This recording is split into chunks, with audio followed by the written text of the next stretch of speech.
I'm the founder of a group called Adara, and it's actually a very simple structure. It's nothing more complex than a corporate finance business that I set up as a funding mechanism, a way to generate revenue to support a development organisation I set up at the same time. The job of the development organisation is to support women and children in extreme poverty in remote areas. Audette Exel grew up in Wellington. As a student activist, she protested the 1981 Springbok tour before completing her law degree in Melbourne. I don't remember a time when I was a thinking person where I did not believe that it was absolutely horrendous that on one side of the planet people starved to death, and on the other side of the planet the greatest single health problem was obesity. So social justice as a Kiwi has always stood at my core. Audette worked at prominent law firms in Asia before making CEO of Bermuda Commercial Bank aged 30. But she decided she was sick of making money for the rich and decided it was time to make money for the poor.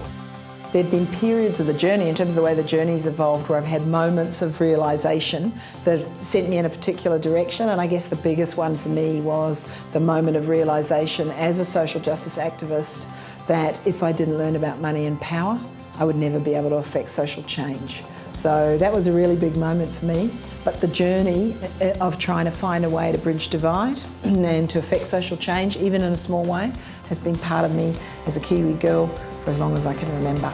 Audette wanted to focus on women and children to maximise the positive impact on communities. Operating initially out of a small bakery in Bermuda, she set up Adara Group, named after the ancient Egyptian goddess of motherhood. 17 years later, they're providing essential services to 20,000 Nepalese and Ugandan mothers and babies every year.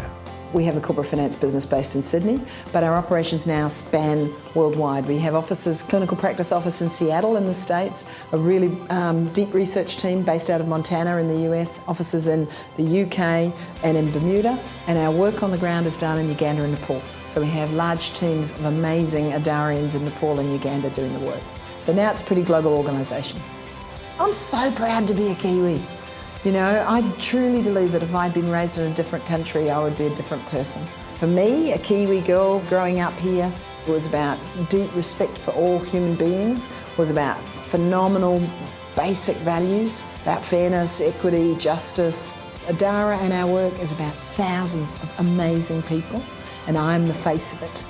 So I'm the lucky one that gets all the credit. So if this award helps other people, inspires other people, that's fantastic, and it honours the work that thousands of people have done for Adara for 17 years, and that's beautiful too.